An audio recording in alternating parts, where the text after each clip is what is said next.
Hello. Hello. Welcome, everyone. It's great to see all of these lovely faces here. We keep getting more registrations, so we have about 35 people that will be joining us today. So we'll just give everyone about another minute to get on. But while we're waiting, we'd love to hear where everyone is from. So please, in the chat, go ahead and just say where you're from and also what brought you here today. So why did you decide to join this webinar today?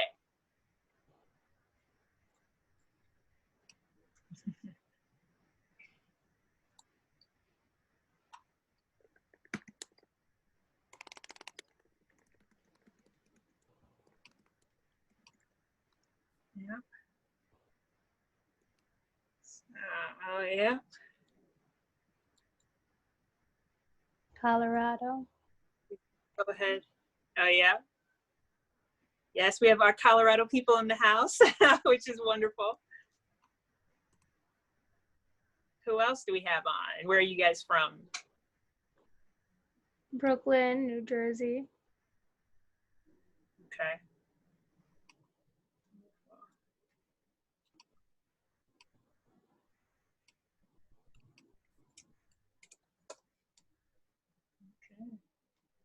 Denver. Denver. Definitely have West Coast represented here. Yes. Who's on the line? NYC. Yeah. I think Tamarack's going to be on the call. So from Canada, we'll have some international representation. Even North America, international representation. All right. Yeah. See Deborah in New York City.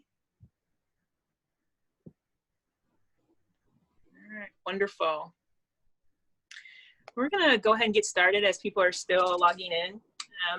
And so happy that you guys are joining us today. As some of you know, that us at PurePoint International have been hosting this webinar series. The work that we do is supporting companies from startup to 350 million in revenue, from financial services to insurance to energy, in supporting them in building strong cybersecurity programs within their business, but also really supporting leaders, C-level leaders specifically, with leading cybersecurity in their business. And when the pandemic started a couple of months ago, there were so many different discussions on focusing on, of course, the specific needs of the business and what they needed at that moment as they switched from working in a physical office space to having their entire staff work from home. But we also know that this was a huge change for the team and really wanted to be able to support our leaders where they were, support them in all of the different challenges that they were dealing with, whether it was figuring out how do they wipe their device of specific data so that they can give it to their child who now needed to use it for homeschooling. And they didn't want their child to see company data on there or other data that they shouldn't be seeing. How does a husband and wife team or a wife and wife team sit in the same room or in the same space, and one can feel comfortable about the fact that they're keeping their company information safe while another is on a company call?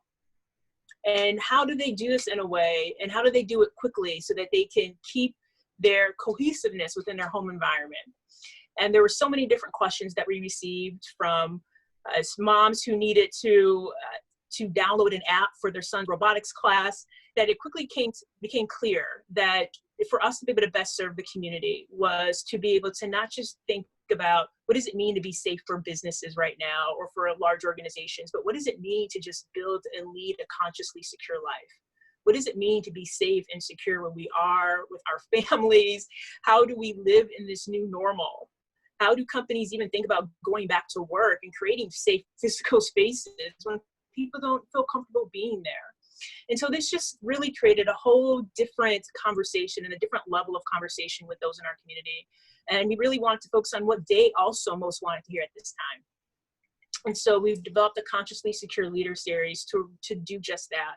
And so I'm honored to have Jensine Larsen, who is here today. And she is a brilliant, yes, woohoo, a brilliant visionary.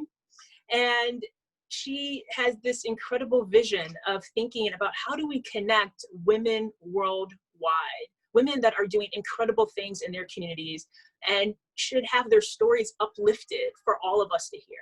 But even more important, how do they connect with each other and share ideas and resources and training and connect to create change and movement within their communities and the world? And we had people that were interested in volunteering. We had people that were interested in thinking about what is happening for women right now and how are women being impacted, not just in the United States, but how are they being impacted throughout the world? And so, of course, it just made perfect sense to have Jensine come on and really talk about the incredible work that World Pulse is doing.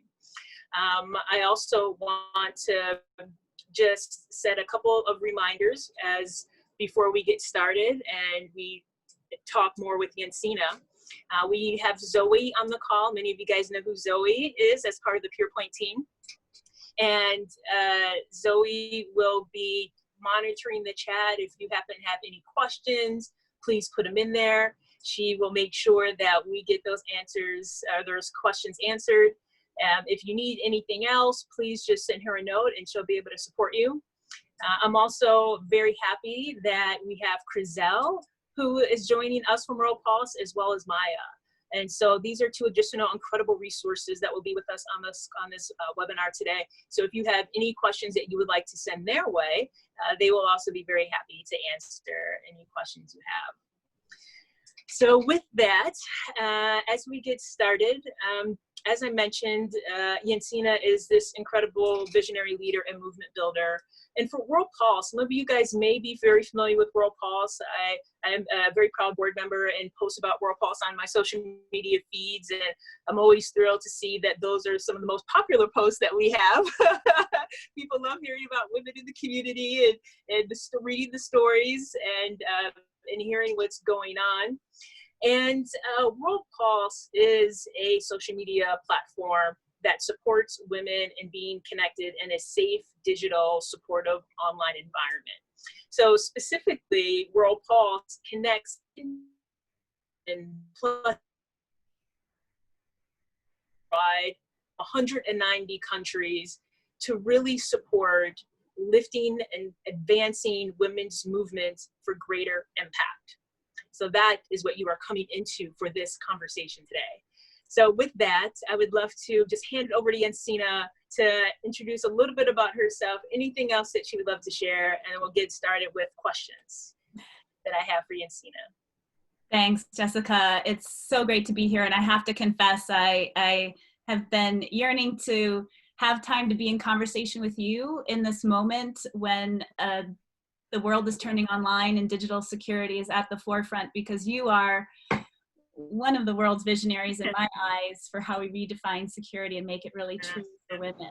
So this is a special moment, just even if it was just the two of us in a room.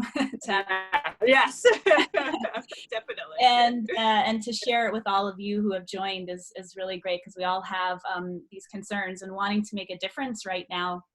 And just a little bit about me is that it is, with every single cell of my body, I believe that women and girls are the greatest untapped resource for the world. And we have this moment, this time where we could use technology, this historical moment, to really accelerate women and girls' voice and contribution.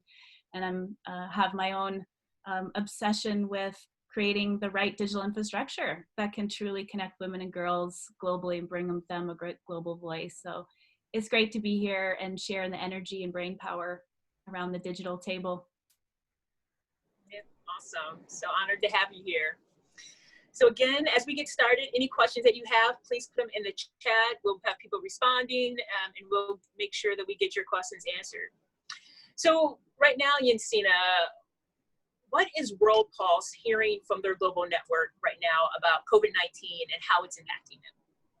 So right now, I mean, really, we're recognizing that World Pulse has been built for this moment all along. We have a established digital network of women and girls communicating from every region of the world. So we're very fortunate to have a strong and stable platform, and our members are definitely to us to share the realities of what they're experiencing and also what they need and what their hopes are. And what we're hearing from them is certainly underscoring what many of you may be hearing in the news, which is that this is a cataclysmic event for women. The pandemic is hitting women the hardest and most vulnerable in society. It's totally ripping the mask off of the inequality that the women and girls are already facing. I mean, it's already what we call an pre-existing condition is the inequality with the rates of violence and exclusion and being excluded from the global economy as well. And with women as 70% of the global caregivers, they're of course being hit with the health impacts, but even at a greater level, the ripple effects of the lockdowns. So what we're hearing, I would say that the number one thing is the ripple effects, especially related to food security. And our members are really looking out for the most marginalized, and they know a woman with disability who's trapped in her home and down the street, and to check in on her. The young girl who might be at risk of child marriage because she's been thrust out of school in her community. They they know where there's no soap. If there's no soap, how can people wash their hands? Yeah. So they're on the front lines of the radar of where is the most need, and they're responding to that. And certainly with the levels of violence have spiked in some regions of the world, they've doubled, some have tripled. And we know that even Google's reporting that they're getting spikes of 75% increase of reported violence in places like Australia and Asia Pacific. So there's a big spike in violence. So we're definitely hearing this is bad. This is really, really bad and hitting the most vulnerable. But what we also are hearing on the other side is that women are responding in unimaginable ways, and they're using technology to catapult their work forward. So it really is a game changer for our members that they have technology in hand to be those plugged in lifelines for their communities, to tap into government services and to tap into channeling as human switchboards and support lines, crisis support lines for their community members at this moment. They're helping their community members understand how to use the technology better to support each other and to get access to resources and things that are really needed at this time. We have members who are coming on from the refugee camps in Algeria who are like, it's not here yet, but when it comes, it's going to be massive. So we're getting the word out now, like, we're here. This is what we need for protection. We have members from Costa Rica who are literally logging on to World Pulse in boats pulling their cell phones out of their wet bags, 25 fisherwomen around them, and logging on and sharing, passing the phone around so that the voice from the different fisherwomen is coming and how they're responding to their communities. There's one of our members from India had already been connecting through World Pulse and gotten support to launch a mobile app for gender-based violence. And she had collected over 40,000 resources around the world, 193 countries, was already serving thousands and thousands of women globally with rapid response resources. And she immediately, as soon as COVID hit, transformed it to COVID-related resources and was able to get the word out. It's an app called Saahas, Saahas, and anyone can download it. And so she converted it to support those that are trapped in their homes. And already she's had thousands of women respond how they've received helpful support and had access to lifelines. Love hearing that. In the Pacific Islands, we've heard from one of our members who has been using technology. It's very scattered, all the different islands in Vanuatu. And she's worked with the health ministry to help them create inclusive text messages out to 77,000 people across the islands that are tailored to people with disabilities and women, and that they're very inclusive. So any which way you could imagine it, our members are like springing into action. They're taking their technology tracks that they've already laid in their knowledge, and they're converting it to do good for their communities. Yeah, I love hearing that. And it is amazing to hear about the innovations and the pivots that people are doing, particularly with technology, to be able to support at this time. Yeah, a couple of things that you said just really sat with me. One is the increase in violence that people are experiencing. And I know that just even from people within my own community, that one of the concerns that that's been a concern for them is domestic violence. And, we're here, we're in this extremely stressful situation where there's so much anxiety because we don't know what to expect. And so it isn't, in some ways, it almost isn't surprising that there is this kind of ripple effect of an increase in violence in communities throughout the world. And then the other thing that just really sat with me in terms of what there's really hope for is just, and particularly right now at this time where we can just see increased ripple effects, is women using technology, because that is how we communicate. I mean, that is how we are communicating right now. And it's absolutely necessary that more women are not just online, but more women are actually having access to technology on a day-to-day basis just to connect. And so with that, how do we change technology to use at this time and have greater impact for humanity and for women? Mm-hmm.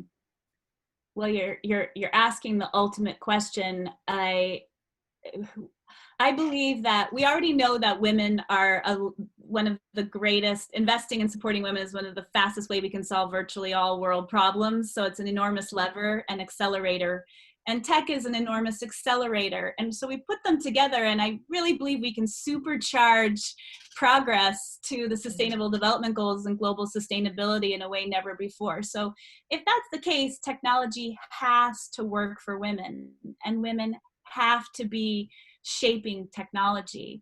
And right now, in the middle of a pandemic, this is the essential question, because it's no longer a luxury, it's a requirement. It's a necessity, the use of technology. And it's no longer a supportive space for women's organizing and movement building, but a primary one. And, as you mentioned, the violence that women face around the world, that has carried over into the online world. Those norms and violence is there as well. So we know from some recent studies carried out by the World Wide Web Foundation that in many parts of the world, about 50% of women and girls have experienced some kind of online violence in whether it's their social media feeds or chat rooms. And so it's not safe, it's a war zone. And how can we solve it? How can we get technology? So we look at it a couple different ways at World Pulse. So number one is rallying the voices of women globally for advocacy. And we can now listen to women and girls using technology platforms and crowdsourcing. And that's something that World Pulse does. It says, what do you think? What's your recommendation? We can channel those voices. And we are in a campaign that I'll talk about later called She Transforms Tech. So the urgency needs to come to the world governments and the tech industry, those that are really making the investments in their own company policies and the infrastructure, the broadband and the affordable access as well. The other way is to really just get technology into the hands of women. Get them the technology, get them, you know, to kind of leapfrog beyond just the government and tech world, which has, they're definitely moving, and we're seeing some strong progress. And half the world's women are online now, but half the world's women are not. So the best way that I think we can reach the world's women that are offline is through the half 50% that are online, who are really both advocating but also sharing with their communities these skills and helping their communities adapt and use tech. So let's get tech to women. Let's make sure that the spaces that they are accessing are you know, spaces of humanity and spaces that are designed for real true connection, and access, that women and girls can access the kinds of education and information and support networks that they need. And that's how World Pulse has been designed, is we can do a different path than what a Facebook has gone down or what a Twitter has gone down. We have very different philosophies, which is kind of a free-for-all. It's a public square, free speech, anyone can do anything. The problem with that mentality is that those that have the loudest, most harmful voices are silencing others, and women and girls are dropping out. So we really want women and girls to be heard and to engage online and participate in the world. Then we need to ensure that we're designing online spaces so that they're moderated and they're safe, both from a technological and psychological perspective. Yes, yes. Oh, I love that. I absolutely love that.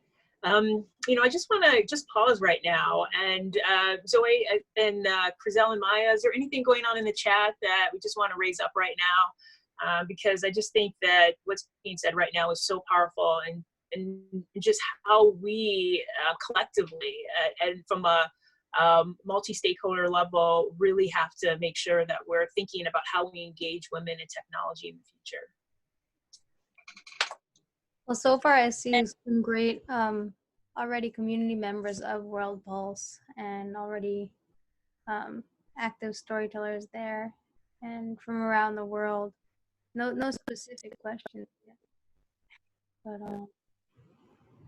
yeah, I was gonna say, I'm excited to see a couple World Pulse leaders who are out there using tech in very powerful ways for initiatives. And so invite any of you, whether Carolyn or Sherna or anyone who wants to join in and kind of say, this is what's happening for us in the midst of the pandemic, and this is what we need. Yes, please share. Is anything anyone would like to add? Would love to hear it. Yes. Carolyn, it's great to see your face. Yes. Yeah, just going through. Oh, love seeing all these faces. All right. So we'll go ahead and go on, but anyone want to share, please feel free to do that. And also, again, put your questions in the chat. So we'd love to hear from you. So right now, there's this hashtag that I absolutely love that World Pulse is using, which is connecting women to heal the world. So how are women responding to the COVID-19 environment right now, particularly as it relates to this campaign? Right, so Connect Women Heal the World came out of the recognition that our network is saying, all right, we do want to be heard by governments, but we can't wait for them. We have to jump into action. And actually, if we use technology to connect as women and start solving solutions together, we actually can meet the need. And so we're gonna just do this on our own, take matters into our own hands and connect, whether I'm connecting in from the suburbs of Chicago or if I'm coming in from a rural area of Bangladesh. We're facing a pandemic. We have very different experiences, obviously, but we can help each other. So Connect Women Heal the World, we just launched. And we have both a content series where we have incredible stories coming out from our network and inviting people to sign up for World Pulse, read these stories, go on to the community, and team up. And where you see something exciting happening, you can join in, provide moral support, which actually is really important right now. Mm-hmm. Mental health effects is a massive, more silent thing, but is huge, looming huge with the stresses for women globally and as of our network. So simply leaving a supportive comment actually can be life-saving and make a huge difference for someone who's out there trying to get masks to their community, trying to provide food, and it makes a big difference. So that's the premise, is like, let's connect deeper. This is the time to actually really listen to each other globally and be there for each other and lean on each other's shoulders. Mm-hmm. Yeah, oh, definitely. So just switching gears now, how is World Pulse responding to the need for safe spaces, particularly digitally, for women? Well, we have always been a safe refuge online for women and girls at a time when it's very difficult to go anywhere online and feel safe as a woman, or to say your opinion. So one of the things that we've done from the beginning, and that we're continuing to do, is to make sure that as members join, they understand that there's strong community guidelines, that this is a safe space for them to speak, but also walk the talk and have that heavy moderation.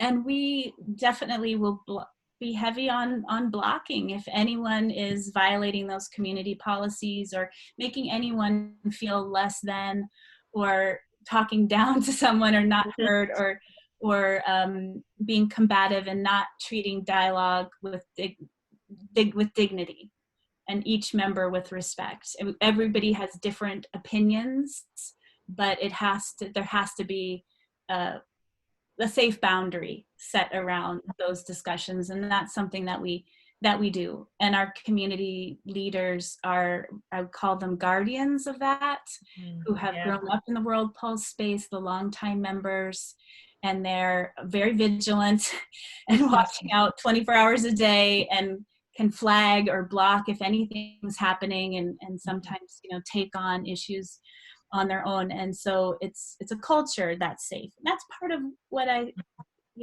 love to hear more from you about that, Jessica. But creating a safe culture is incredibly important. And then there's the tech side, making sure we have the safety and security with any other attacks, and using services like Cloudflare, for example, is something that we've been working with you on to make sure that we're putting that extra layer of security and support at this time, when we're seeing more Zoom bombings and more digital attacks and hacking happen. So we have to be extra vigilant on that. And then the last area is being a leader in the women's space and the technology space, and really sharing out what the model is that World Pulse has, and how we've learned to do it, and other platforms can too. Those are some ways we're doing it. But I'd love to hear from you, Jess, about what you're seeing from your seat for how platforms in general are responding.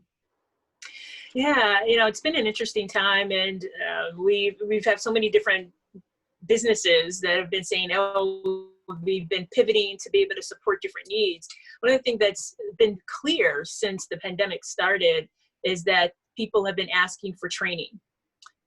People have been asking to better be able to understand how they themselves can be more empowered to be able to connect more online. And these are individuals and organizations that are supporting their own communities, whether it's people that are running for office, or whether it's moms that just need support in being able to help their kids get online safely, or whether it's educators and thinking very differently about what does it mean to create a safe online space for education versus a safe physical space for education.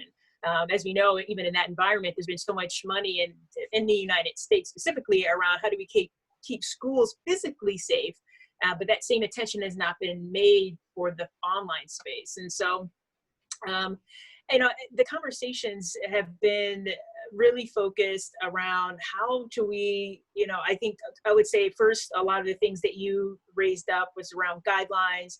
How do we use the right digital tools organizationally in the business to be able to keep them safe?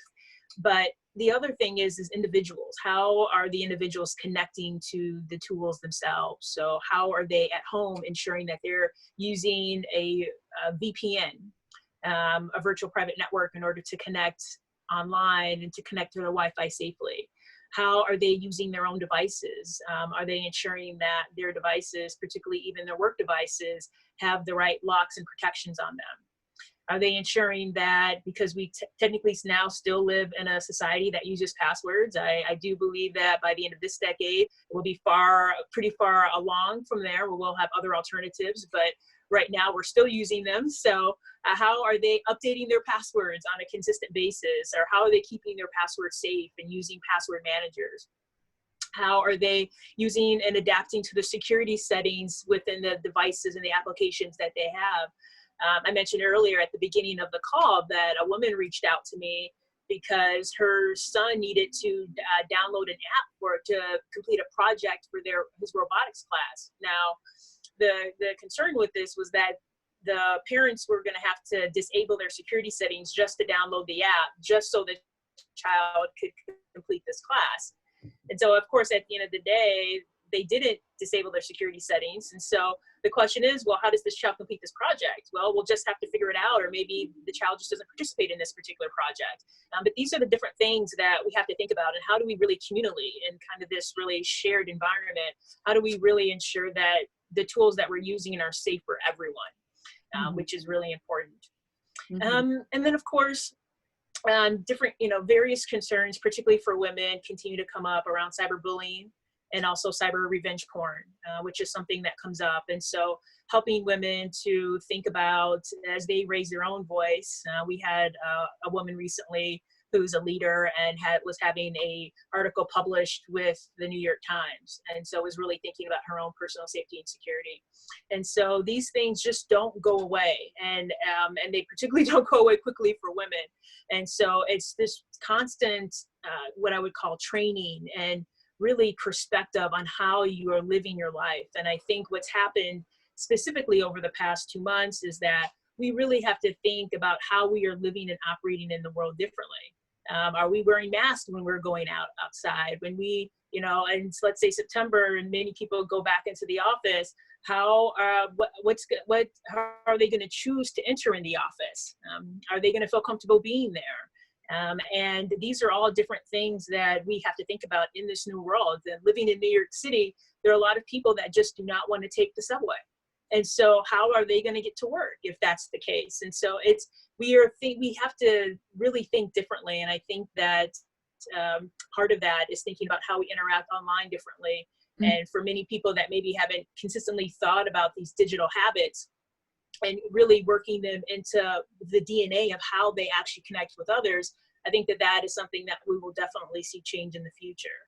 And it's interesting to kind of witness that. But from what I've seen is it's not just about them. It's about their children and about other people that they really want to ensure are really safe during this time. So It's been interesting and lots of different fascinating conversations for sure. That's so interesting, that last part that you said about the safety of others for those that you're talking to. One of the things I love about, Jess, what you're doing with security is it's redefining it in many ways, or broadening that definition of security to be very holistic beyond just physical security, but also that whole internal security and psychological. We did a survey with on peace and security globally last year with World Pulse. We crowdsourced for women globally, and even those that were in conflict zones, wherever they were, one of the things that really rose to the top was this notion of inclusivity meant everything for security for women. So even if they were physically feeling okay, the fact that those that they cared about or others in their community were not okay and were being left out, gave a feeling of insecurity, and they weren't feeling security. So that I think women really are pushing that forward, and when we apply that to digital spaces, it's okay. How do we make sure they're inclusive for those with disabilities or those people that are shy, you know? Yeah. and so that everybody can participate in their own way. Mm-hmm. Yeah, I would agree with that. It's so incredibly important, and these spaces where people can very simply, from an inclusive standpoint, just be themselves and fully express themselves. And I think in an environment now where the world is changing so quickly, where so quickly in terms of how people are interacting and viewing themselves during this time, their own financial situation, their work situation, how they're connecting with others or not connecting with others. It's so important to be able to create these spaces that are inclusive, but I would also use the word intimate. I think that I've heard a lot of people saying that they want to be more connected during this time, but I think that we can talk to a lot of people, but I think it's having these kind of more intimate spaces where we can truly be ourselves and that are inclusive, I think, is what will really help individuals to thrive and to be able to really find more confidence in their voice. And that's what I love about World Pulse is that it truly is this supportive network where women are supporting women and really helping to raise each other up. And it's one of the most wonderful things that I've seen and have been a part of as well. With that being said, I actually thought I saw a comment that came up in the chat that actually spoke a bit to that point. Zoe, I'm going to go into the chat now, but can you just kind of maybe state some of the comments right now? Yeah, so there's one about great peer building as different global and local sisterhoods are creating networks with each other. All have the same priorities of addressing poverty and violence first. Goes so along with what you said, and great point.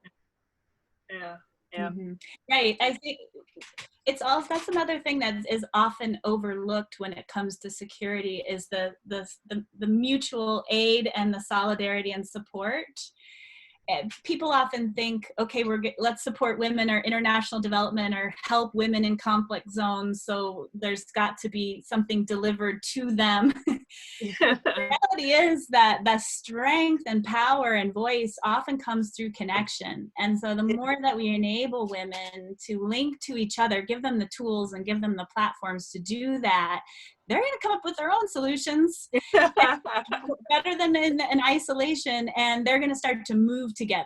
And we have seen that time and time again with World Pulse is, just get women together in a room, figure it out. And it's actually kind of a relief.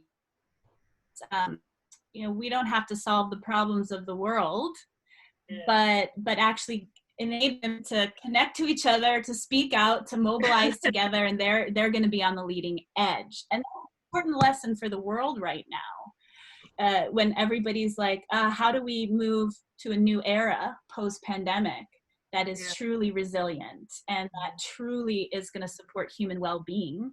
Mm-hmm. Well, women already have those answers. They've been working on that in communities. So this is the time supercharge these solutions by doubling down on investment in technology, tech infrastructure, tech tools, and listening to women to shape those spaces to make them responsive for what women need. Definitely. I mean, I love this because you're actually just going right into my next question, which is how is World Pulse responding to the need for women's leadership in technology? Mm-hmm. One of the things that's happened that for us right away is we have a network of leaders in our across World Pulse. There's a couple, I think, on the line right now called Digital Ambassadors, and they're extraordinary leaders in World Pulse and they wanted this network because they saw the liberating effects of technology for themselves. And they didn't want to just keep it. They wanted to share it with others in their community and help lift up others through tech. So It's a cohort across over 100 leaders across 25 countries who are very skilled in digital skills and training and sharing digital skills, helping women and girls in their community bring their voices online.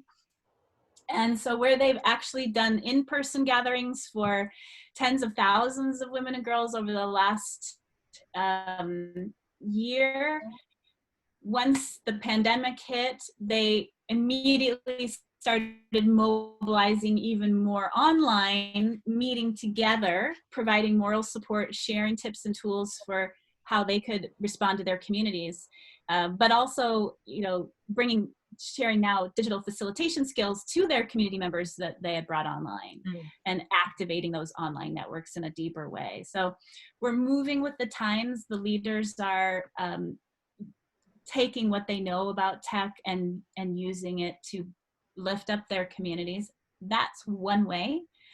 The other way is through the She Transforms Tech initiative that we launched, which is saying we have dozens of partners right now leading digital rights organizations like the Wikimedia Foundation, the World Wide Web Foundation, and women's rights organizations, including groups like Oxfam and the African Women's Development Fund.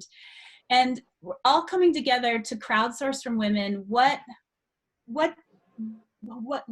kind of technology do you want? How do you want the technology sector to work for you? We're delivering those voices. There will be a report coming out in the fall that will go to the United Nations through their Beijing Women's Platform for Action process, to parliamentary union leaders, to policy makers, and also to the tech industry, and saying, okay, this is what women of the world really want. Here's a new tech agenda that's critical for the next decade. And also at the same time, surfacing through World Pulse, all these amazing leaders and projects on our technology hub that will be ongoing as a place where amazing women in tech can be discovered at the global level and can connect to each other, of course. Yeah. Oh, it's amazing. It's amazing. And so, it's time to raise the volume on women's voices for tech. Yes, it is. Oh, yes, it is. Also, one comment here in the chat about sharing knowledge and resources. How can women be connected if they do not have the knowledge and tools to be connected, and if laws and policies adversely affect their connection? For a lot of women, we speak of inclusivity. This is foreign to them. So you addressed a lot, of that in terms of, I guess, the access and the education and information, but there are always still barriers. So can you just speak up a little bit? Yeah, as well. So. Okay. Yeah. So that there are also law and policy adversely affecting, connection, and therefore inclusivity is foreign to them for a lot of these women. Yeah. And I think thank you, Sherna, so much for that, and for everything that you're doing in Trinidad and Tobago as an extraordinary voice and advocate for women and girls there. And, you're pointing to this major issue, which is that half the world's women are offline. And I think those that are online, like yourself, in these communities are rightly furious that this is not accessible. And those that are disconnected, sometimes they don't even know really what they're missing. And some that do realize that it's, something's happening without them, and they're excluded from it. And it's a terrible realization that you don't have access. There's a wonderful member from our community named Marta Llano from Colombia, and she lives in the cloud forest. And she says that for being disconnected, it's like she feels that it's like these clouds above that you can see, and like people are passing over you.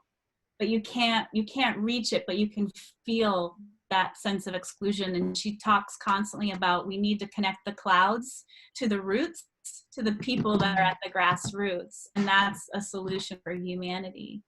And I think women leaders like Sherna and Carolyn and others through the World Pulse Network, you're the tree trunk that's connecting the clouds to the roots, and you're these loud voices that we need to amplify, that's saying, hey, we need connectivity here. So getting the pressure put on governments that are coming up from inside the country and outside the country, and tech companies to make this affordable, make that technology safe is critical. And then the skill building, the education is the other piece that so many women leaders are doing now. We need to strengthen like a barefoot army of women digital ambassadors and skill builders who can be on ramps and help their communities get online when it is available. Wow, beautiful. Was there another comment, Zoe? Yeah, another one from Sherna. Right now in Trinidad and Tobago, the state was shocked to understand that over 65,000 students and a high percentage is women, and girls do not have the tools to continue their education during COVID climate. This is 65,000 students who are deprived because they cannot connect, and also thousands more who have a laptop or mobile device but have no internet connection. And same thing in Nigeria too, from Carolyn. Yeah, and also encourage anyone to take your mic off if you want to just chime in with these. Yeah, but definitely, please. The United Nations Population Fund is saying that there are 31 million students that it may be hard for them to get back into school, and over 4 million women and girls are at risk for more child marriage. So this is very sweeping, very devastating. They're saying that this could set women's rights back decades. And when I hear that, it only reinforces to me that technology is the tool that could help women leap forward in a bigger way. So let's not roll back, let's leap forward. And we really need investment in technology access for the world. But women and girls are the ones who are most left out, so. Yeah, I see this wonderful these wonderful sentences going into the chat. It's hard for me to catch them all. I would love to just echo what Jensine said. Please, we'd love to hear your voice. So please, you can come off mute and just share what you're thinking. I don't know if you feel comfortable, but just to state what you're saying, what's happening here for you in Nigeria with the girls that you're working with.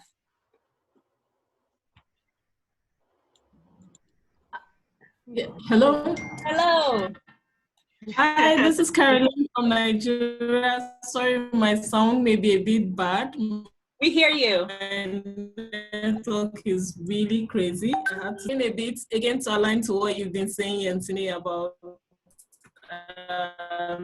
the need for us to be able to get technology in the hands of girls and women. When COVID hit us, it was really crazy because the girls were not accessible, they're not online.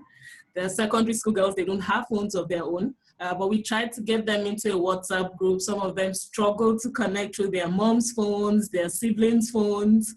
But together they were able to co-create ideas. They developed an app to help them, to help girls report gender-based violence. Another group were able to develop an app to help girls report school dropout. So they're not able to return to school after the COVID experience, or if they're being forced into marriage, they're able to report. But the smart thing about their apps is that they're not taking into these reports to NGOs that are working in that space. So they're able to reach these girls faster and provide the necessary support for them. So you can imagine if only these girls had these resources in their hands, they had computers of their own and can co-create their own solutions, they can really do a lot more to help systems towards solving our own problems. So I just thought to share that a bit. Great to be here.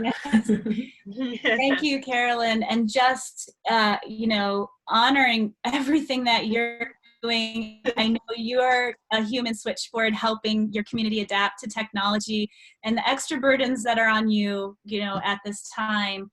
But yeah, it's like being throttled. What women and girls have to do right now is like being throttled by having to share phones with family, not being able to have all the access that you want, or not at all. And so they're hungry.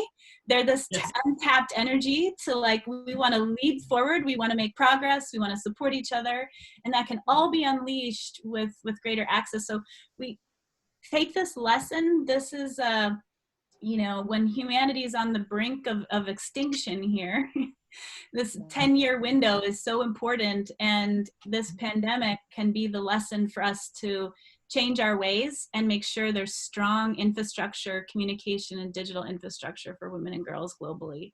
So we can prevent this from happening again, and we can develop responses for it as well.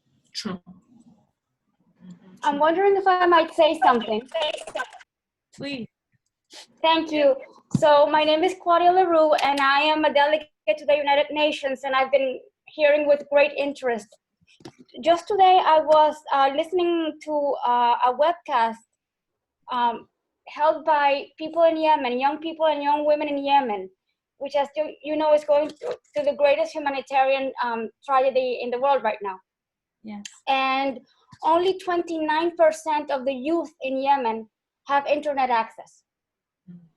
So definitely internet access is a way to keep bringing these people on board. And I'm wondering the people who have, the people who have been working on the gender-based violence app, how they can touch base with their colleagues or their friends in other countries to harness this technology collectively. Because we're working on wonderful things separately, and the power of the collective is very, very important. So I wonder if there's youth networks that organizations can contact, because this technology needs this good technology, and these apps, they have a place and they need to be circulated more broadly. So I'm just very excited about what I'm hearing, and thank you for the work that you're doing. Yeah, absolutely. Thank you for that. And certainly we welcome folks to come to World Pulse during this She Transforms Tech campaign, especially women and girls working on apps, because Carolyn is, Kirti from India with the Sahas app, and we could certainly put you in touch with them. So there is a gathering of those that are using tech in innovative ways. And I also encourage, there's a network called equals.org, which is a coalition of 100+ stakeholders bridging the gender digital divide. And they are putting out some new skill building platforms more generally for women and girls coming up in the next year. So that's something World Pulse is involved in this, but it'll be broader platform just on digital skills. So really encourage you to think about that. But there's some incredible entrepreneurs, such as in Pakistan, who are have already built, cartoon-based and digital curriculums based on the country education system that now are the education system, because they're entrepreneurs on the side, but now the entire national education system is coming to these entrepreneurs and saying, you already built, or you're ready to deploy this for all of our children out of school. So let's nurture our tech entrepreneurs. Let's connect them, as you say. That's an really important point. Mm-hmm. Beautiful. Yep. I see a comment in the chat around education and changing in rural areas. Yeah. Yep. I have a strategy that I've developed in discussion with our communities that I call a global digital women's leadership ladder. And it's how we can connect the dots of all the different players to actually supercharge women's movements and leadership at this time. And the ladder has 3 steps. And the first step is access. So we need everybody who's working on access issues to be even more united and to double down with additional government, taking it seriously, government investment and support, as well as the tech industry. Second step is enabling online hubs. So once women and girls come online, that they need relevant content, relevant communities, spaces that are very safe where they can collaborate, connect, and you can have collective voice that can be channeled for policy and advocacy. And then once women and girls are in these online spaces, like World Pulse is one of these spaces, making sure that it's seeded with all these resources so they can get to the third step of the ladder, which is advanced leaders, having the skills to be entrepreneurs, to be tech coders if that's what they want to do, or leaders in the tech industry, to be journalists, to run NGOs, and just have that additional level of skills that is accessible online. Online education is huge now. There's so many opportunities, but it's hard for individual women and girls to find it. So that's my little snapshot of, I'm going to be publishing some more articles about it, but there is a vision for how we can basically create this escalator, this rapid escalator to get more women using tech and grow leadership for greater impact globally. Yeah, no, it's wonderful. And it is an amazing vision. So I also just want to say hello to Tam. I see you're on the call.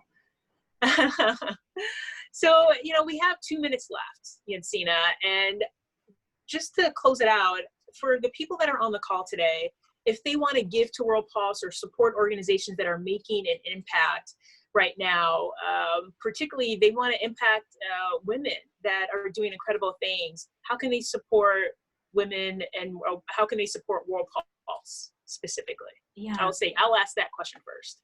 That's great.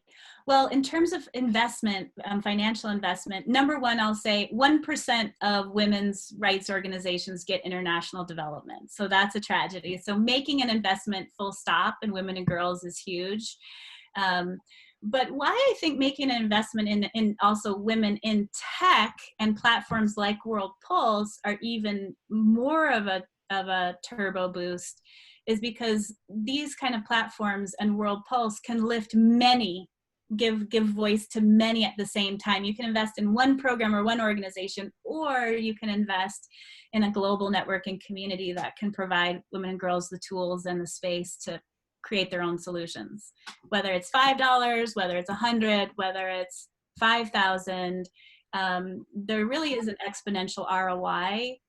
And we know that on World Pulse, for every woman who's active for 2 years, she ends up impacting 2,000 more and really launching and empowering her organizations. So with a small amount, you can actually support individual women to come online, to collaborate, and really expand their program. Okay, wonderful, wonderful. And what if someone wanted to get on and champion women, specifically the leaders, and they want to come on as an individual to do that, or if they want their company to get involved? What should they do? Well, anyone can join on to World Pulse for free at worldpulse.com. You can log on, you will immediately be able to network, find by issue or by country, whatever issues you care about, or just jump into the stream of stories.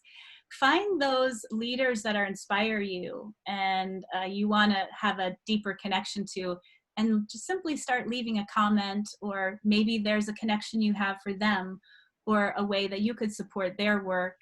And it's a really great space, safe space to initiate those discussions and start new life-changing friendships and collaborations.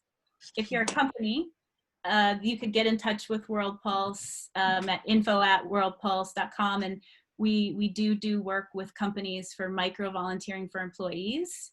Companies can support us at the financial level through their corporate CSR, but it's wonderful to be able to engage your employees in directly connecting to women leaders around the world doing amazing stuff and be a part of that impact and story.